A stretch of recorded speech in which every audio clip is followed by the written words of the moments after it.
UP school teacher സിലബസിലെ കേരളത്തിലെ ദേശീയ പ്രസ്ഥാനങ്ങൾ എന്ന ഭാഗത്തു നിന്നും മലബാർ കലാപവും ഉപ്പ് സത്യാഗ്രഹവുമാണ് ഇന്നത്തെ ഓഡിയോയിൽ നമ്മൾ ഡിസ്കസ് ചെയ്യുന്നത്.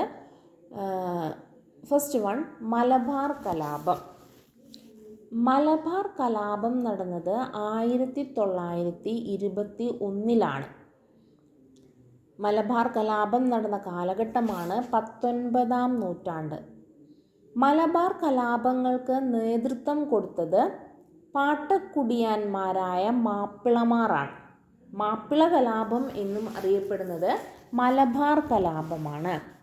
മലബാറിലെ കൃഷിക്കാർ, ജന്മിമാർ, നാടുവാഴികൾ, ബ്രിട്ടീഷുകാർ എന്നിവർക്കെതിരെ നടന്ന കലാപമാണ് മലബാർ കലാപം.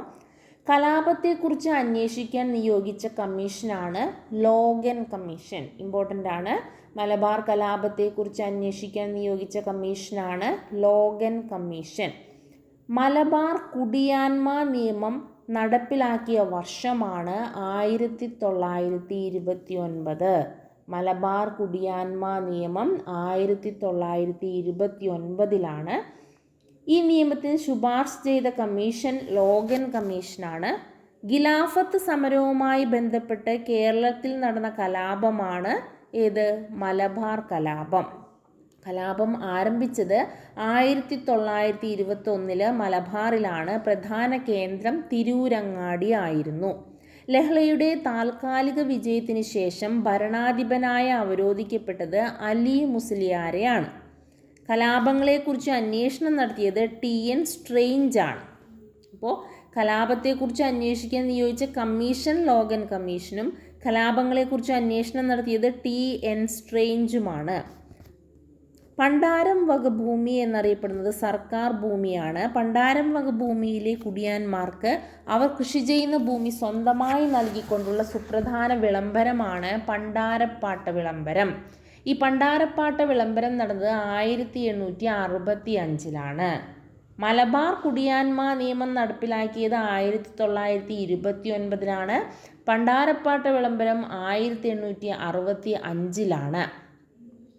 തിരുവിതാംകൂറിൽ കുടിയാന് ഭൂമിയുടെ മേൽ ഉടമസ്ഥാവകാശം നൽകിക്കൊണ്ട് 1896 പാസാക്കിയ നിയമമാണ് ജന്മി കുടിയാൻ നിയമം. അപ്പോൾ ജന്മി കുടിയാൻ നിയമം എന്നാണ്, അത് 1896. പണ്ടാരപ്പാട്ട വിളംബരം 1865.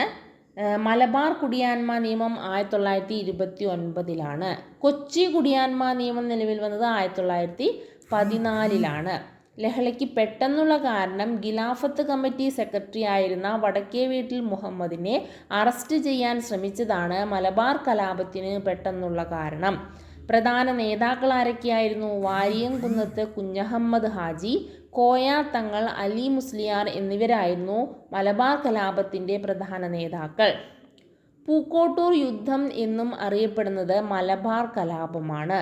മലബാറിലെ ലഹളകളുടെ അടിസ്ഥാന കാരണം ജന്മിത്വവുമായി ബന്ധപ്പെട്ട കാർഷിക പ്രശ്നങ്ങളാണെന്ന് ചൂണ്ടിക്കാട്ടിയ പ്രഗത്ഭനായ മലബാർ കളക്ടറാണ് വില്യം ലോഗൻ.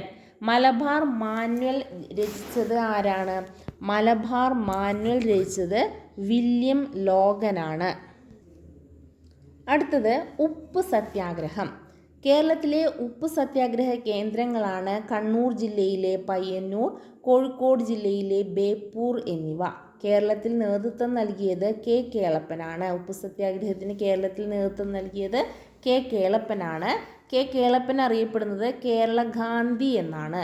കേരളത്തിലെ വേദി ഏതായിരുന്നു? ഉപ്പ് സത്യാഗ്രഹത്തിന് കേരളത്തിലെ വേദിയായിരുന്നത് പയ്യന്നൂരാണ്. K കേളപ്പനോടൊപ്പം പങ്കെടുത്തവർ എത്ര പേരായിരുന്നു? 32 പേരാണ് ഉപ്പു സത്യാഗ്രഹത്തിന് K കേളപ്പനോടൊപ്പം പങ്കെടുത്തത്. K കേളപ്പൻ അറസ്റ്റ് വരിച്ചതിന് ശേഷം നേതൃത്വം നൽകിയത് മൊയ്യാരത്ത് ശങ്കരനാണ്. പാലക്കാട് ഉപ്പു സത്യാഗ്രഹത്തിന് നേതൃത്വം നൽകിയത് TR കൃഷ്ണസ്വാമി അയ്യരാണ്. ഉപ്പു സത്യാഗ്രഹ സ്മാരകം സ്ഥിതി ചെയ്യുന്നത് ഉളിയത്ത് കടവ്, പയ്യന്നൂരാണ്. ഉപ്പു സത്യാഗ്രഹത്തെ തുടർന്ന് നിരാഹാരം നടത്തി മരണപ്പെട്ട സത്യാഗ്രഹിയാണ് AC കുഞ്ഞിരാമൻ അടിയോടി. ഉപ്പു സത്യാഗ്രഹത്തിൻ്റെ മാർച്ചിങ് ഗാനമാണ് വരിക വരിക സഹചര്യ എന്നത്. ഈ ഗാനം രചിച്ചത് അംഷി നാരായണപിള്ളയാണ്. രണ്ടാം ബർദോളി എന്നറിയപ്പെടുന്നത് പയ്യന്നൂരാണ്. കെ കേളപ്പൻ നയിച്ച ഉപ്പു സത്യാഗ്രഹ ജാഥയെ അഭിസംബോധന ചെയ്ത് സംസാരിച്ചത് കൂറൂർ നീലകണ്ഠൻ നമ്പൂതിരിപ്പാടാണ്. കോഴിക്കോട് നിന്നും പയ്യന്നൂരിലേക്ക് ജാഥ ആരംഭിച്ചത് 1930 ഏപ്രിൽ 13 മുതൽ ഏപ്രിൽ 21 വരെയാണ്. കെ കേളപ്പനോടൊപ്പം ഉപ്പു സത്യാഗ്രഹ ജാഥയിൽ പങ്കെടുത്ത തിരുവിതാംകൂറുകാരനായ വ്യക്തിയാണ് പി കൃഷ്ണപിള്ള. കേരളീയൻ എന്നറിയപ്പെടുന്ന കെ കുഞ്ഞപ്പൻ നമ്പ്യാരും ഈ ജാഥയിൽ പങ്കെടുത്തു. ബാലനായ സത്യാഗ്രഹി ആരാണ്? അത് കെ മാധവനാണ്. കെ മാധവൻ്റെ ആത്മകഥയാണ് പയസ്വിനിയുടെ തീരങ്ങളിൽ. പാലക്കാട് നിന്നും പയ്യന്നൂരിലേക്ക് ജാഥ നയിച്ചത് ടി.ആർ. കൃഷ്ണസ്വാമി അയ്യരാണ്. കേരള ഉപ്പു സത്യാഗ്രഹത്തിൻ്റെ പൈലറ്റ് എന്നറിയപ്പെടുന്നത് മുയ്യാരത്ത് ശങ്കരനാണ്. കേരളത്തിലെ ഉപ്പു സത്യാഗ്രഹത്തിൻ്റെ രക്തസാക്ഷിയാണ് PC കുഞ്ഞിരാമൻ അടിയോടി. കോഴിക്കോട് ഉപ്പു സത്യാഗ്രഹത്തിന് നേതൃത്വം കൊടുത്തത് മുഹമ്മദ് അബ്ദുറഹിമാൻ സാഹിബാണ്. ഇത്രയുമാണ് ഇന്നത്തെ ഓഡിയോയിൽ പറയാനുള്ളത്. അപ്പോൾ ഉപ്പു സത്യാഗ്രഹത്തെക്കുറിച്ചും മലബാർ കലാപത്തെക്കുറിച്ചുമാണ് ഇന്നത്തെ ഓഡിയോയിൽ നമ്മൾ ഡിസ്കസ് ചെയ്തത്. Thank you.